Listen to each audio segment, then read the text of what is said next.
This is John for MTG Nexus, taking a look at an interesting weekend that we had with some of the modern events, with competitive Magic starting to fire up a little bit more, with an emphasis of the Pro Tour coming back, and also Star City Games starting to do some SCG cons, starting to get some more big events involving modern, so people are paying more attention to challenges, showcase challenges, etc. that were going on this weekend. The first event was, I believe, the Showcase Challenge for Modern on this weekend, and started with either a Showcase Challenge or just a regular challenge, with Dredge making a surprise comeback. A deck that hasn't seen a ton of play in quite some time, but you know, pops up every now and again when the format's getting a little too fair and a little light on graveyard heat. So this is a deck that's always lurking in the weeds, much like decks like Burn and Tron. You know, when the format is a little bit down on hate for it, sometimes it can spring up and do well in some things. Some of the newer innovations of the Dredge list I've noticed over the last several months is the inclusion of Gemstone Caverns to kind of get ahead on the draw. Allows it to kind of overcome the overall slowing of the deck since the banning of Faithless Looting. Portable Hole is both a flexible answer to creatures while also answering graveyard heat. And then, you know, Leyline Sanctity for dealing with any type of Thoughtseize effects or any type of, things that target like, what is the green enchant?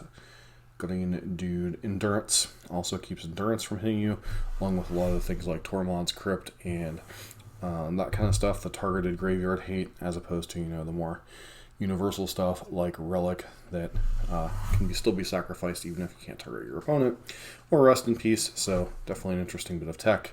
And then Ancient Grudge, stuff you can play out of the graveyard when you're dredging. Nature's Claim gives you outs to a lot of different things.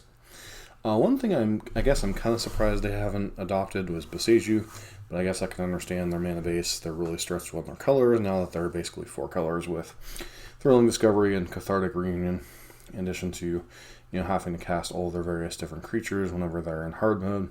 So overall, some interesting little things in Dredge, and Dredge popping up this weekend as Graveyard Heat was probably late.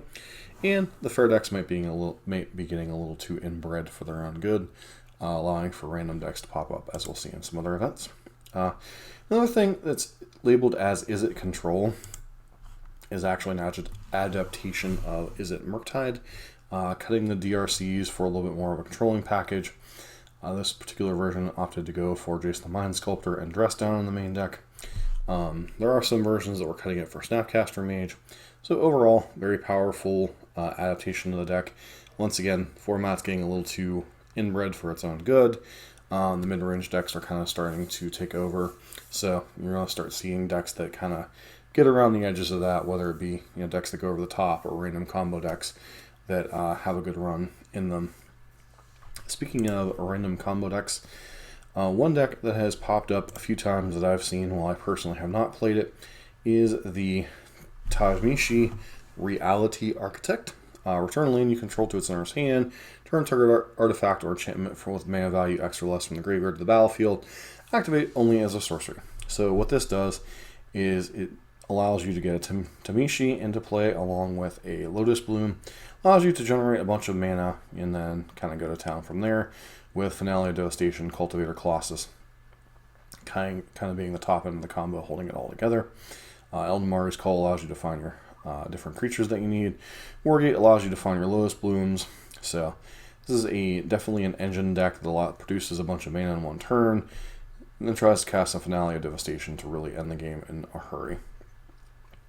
I believe there's more nuance to the deck than that, but that is my general understanding of how the deck works, and it's a deck that has not necessarily put up serious results, but still very interesting in the wake of Doomlink playing it, a noted modern grinder who obviously doesn't do as much content as he once did, as he went back to normal job, but still very powerful, interesting deck. Format starting to show some innovations in addition to all the other things. And then Zerta Combo, another deck I haven't seen in quite some time. One of the few companions that doesn't see much play. But you get Zerta, and then you start using the untap things here with Zerta. Activated abilities or mana abilities cost 2 less, allow you to abuse the different things like Stoneforge Mystic, the reconfigure effects, Weathered Wayfarer and such. So very interesting deck. I'm not, Umbral Mantle, I believe, is the combo. You use Umbral Mantle to untap, tap it for mana, Umbral Mail, and then eventually you just create this impossibly large creature and kill them, whether it be a Birds of Paradise or a creature they can't block, etc. So lots of interesting innovations. I'm not sure if the big decks were away this weekend and some of these other decks snuck in, or if just people were trying out different things. As far as the Sunday challenge, another deck that showed up interesting was the Orzo Blink deck. This is a pile. This is Ephemerate, Malakir Rebirth, and Undying Evil, taking these effects to the maximum level, pairing them with things like Stoneforge Mystic, Spirited Companion, Charming Prince, and then obviously the duo of Grief and Solitude. It's just a Stoneforge Mystic powerful mid-range pile that's just trying to leverage the spell lands as much as it can. That's trying to leverage all these blink effects. If you ever played against the openings of like Grief into Ephemerate or Grief into Malakir Rebirth, and you get like 2 or 3 cards picked out of your hand on turn 1, and then they Thought sees you again on 2, and then they follow you up with like a Stoneforge Mystic, and then grabbing some type of like Caldera Complete, and they have you on a clock. That opening has felt unbeatable out of some of the Reanimator decks and other things. This deck opting to be a little bit more fair. Kind of gets around the flood problem by playing a bunch of the modal face lands. So while the mana base can be quite painful, it looks like this is overall a very interesting take on black-white mid-range. And, it did fairly well in a Murktide Regent and Living End mid-range heavy meta. So this meta looked like it was a little bit more mid-range heavy, and obviously a little bit of combo with Living End, but looked like it was a little bit more mid-range heavy, whereas this version, you had Dredge and Burn at the top of the pile, Yawgmoth, a couple different variants of Is It Murktide, then you have the 4-color pile with good old Gabriel Nassif, Eldrazi-tron making appearance, 4-color Living End. So really showing that the format, while it is kind of dominated by Is It Murktide and 4-color control, still is a very open format in what's going on. And finally, I could have covered the smaller SCG events, but I figured the 10K was a little bit more relevant than the 2 5Ks they had. Was topped off by Golgari Yawgmoth, 4-color Elementals, Temur Rhinos, Temur Cascade, etc., etc.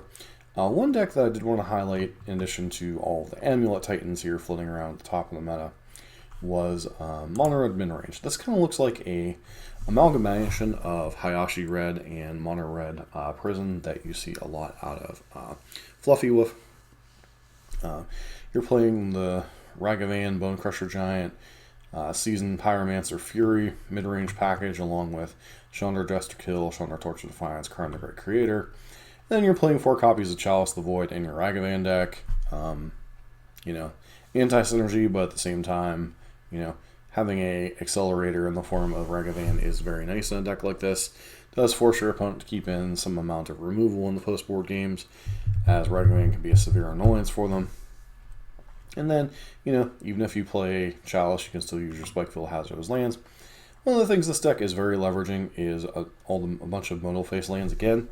So, nice to see some innovation in Modern, although some of these decks have been around in the periphery. I've never quite seen some of them pushed to this extreme. But, it is quite interesting to see the changes that you see in the format. Overall, what I'm seeing in the format is maybe the mid-range decks, especially Is It Murktide, 4-color control and such, maybe getting a little too inbred, getting used to fighting the fair decks, and maybe a little bit of Amulet. With some of these Murktide decks, you're seeing things like Blood Moon in the main, etc.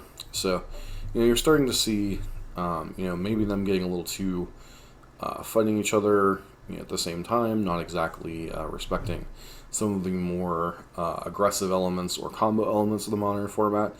And, some of these other decks that are mid-range decks that are attacking from different angles, whether it be a bunch of hand disruption with Griefs and such, or whether it be a bunch of Blood Moons and Chalices, a lot of different things attacking the format at different angles. So, there is room for innovation in this format, even if it does feel a little bit solved. Luris being gone does feel like it opened up the format a little bit. Still remains to be seen if stuff like 4-color control ends up being too powerful in the long term. But for right now, Honor appears to be in a healthy place. People are innovating again. The Pro Tour, obviously, kind of pushing along with the SCG Tour coming back a little bit. Kind of pushing competitive play a little bit. People are a little bit more excited to get out there and brew. So, combines for a lot more fun format overall. So, anyways, I feel like it would go over this weekend's results. And if you like this kind of content, please consider subscribing, giving us a thumbs up, and leave me a constructive comment down below.